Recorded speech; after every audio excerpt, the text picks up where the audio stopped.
I have these discussions, the first thing I find I have to do is to break down a lot of these headline type biases that are running around in the world. It's not when I say to the Chinese that it's not a given that China is the future of the world, I'm not saying that to put them down.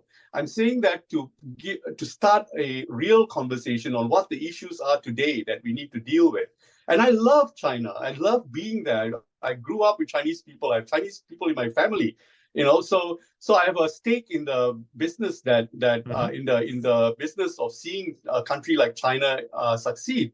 But when we bring it down to the first principles, then we realize what the issues are, and then we construct it from there. Ray Dalio, for example, is totally unhelpful in the way that he gives China a blank check without discussing the issues. I'm sorry, but that is actually irresponsible. It's very interesting. Like, I mean, his book and the world order and like paints this very, very clear picture about these certain factors. And it's kind of like, it just like, brings us to this inevitability. That's how it is, deal with it.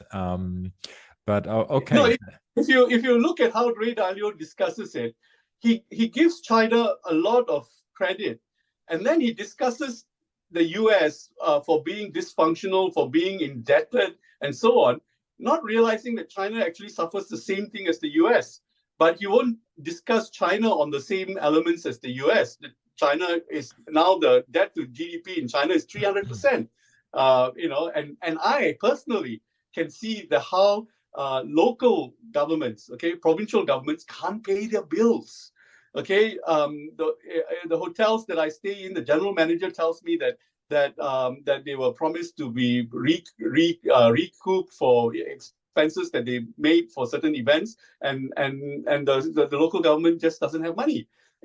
So you need to put both countries on the same plateau of discussion, and then start dealing with the issues. And then you come up with a conclusion that makes sense. Just remember this: 1950, we all thought Sri Lanka, Philippines, Burma. That didn't happen, right? Right. So today, 2023, we think China, India, whatever. I mean, there are many countries with aspirations, like Saudi Arabia.